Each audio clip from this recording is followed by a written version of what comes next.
Welcome back to the channel. Today I'll be covering a ninja shinobi build in Ghost of Yotei. We'll be throwing a ton of kunai, which will deal massive damage due to our combination of charms. We'll be one-shotting brutes and destroying elites for fun. We'll be mainly using the Kusarigama, dominating enemies with the claw and talon technique. We're in the early game, having only defeated one of the Yotei 6, so you can enjoy this build for a lot more of the game, and the build has the potential to become way more deadly. So let's get into it, starting with our armour, charms and weapons.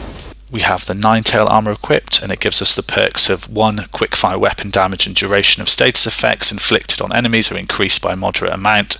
Assassinating enemies has a minor chance of granting 2 quickfire ammo, which is very useful as we're using a lot of kunai, and enemy detection speed and assassination noises are reduced by a moderate amount. This armour is found halfway through the Kitsune questline in Teshio Ridge. Also note that the Crimson Kimono armour is also a good option for this build. Onto our weapons. At this point we just have the katana, dual katana and the Kusarigama unlocked. We'll mainly be using the latter. The Kusarigama isn't maxed out yet, but we have the Master Inamoto's weapon from completing his questline in Teshio Ridge. You can get to this area by starting the Kitsune questline. Finally, we have the kunai, which can be unlocked after going to Hana's farm in Teshio Ridge. We have this fully maxed out. It can be tricky to find enough black powder in the open world, which is needed to upgrade the kunai. However, after completing this first quest, you can buy loads of black powder from her shop. Onto our charms, starting with the key charm to the build, the charm of hidden blades, where we throw 3 additional kunai, so 4 in total. This is why when we're close up, we're able to one-shot the brutes as all 4 kunai are hitting them. We also have the charm of burning blades, where the kunai inflict fire damage, coupled with the charm of lingering affliction, where the status effects on enemies last longer and deal additional damage. The enemies just melt away. If that's not enough, we still have more quickfire weapon charms, with the charm of uncanny aim, which increases quickfire weapon damage. We also have the charm of generous opponents, where we have a greater chance to recover quickfire ammo, so we can keep on throwing. Lastly, we have the charm of shattering strike, which means destroyed shields with the Kusarigama explode shrapnel to the nearby enemies. The charm of hidden blades and burning blades can be found by completing Hana's 4 additional farms in Teshio Ridge. If you find this video helpful, please like and subscribe, it really helps the channel. Thank you.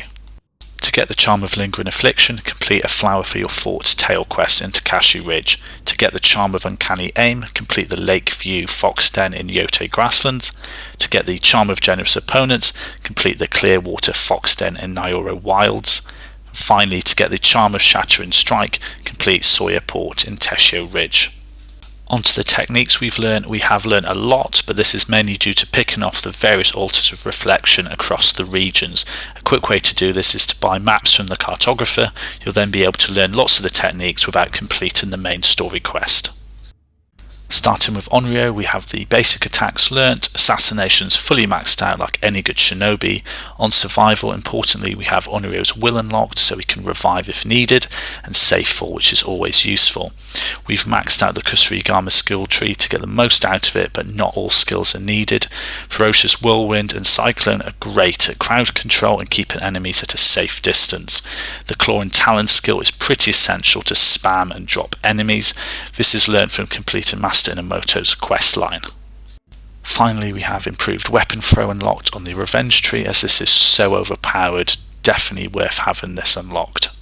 Now to finish with some gameplay of the build in action. The Kusarigama is great at dealing lots of damage while keeping the enemies at a safe distance. Of course, on occasion you'll need to change weapon if cornered, or you can always throw the kunai to simply melt the enemies away.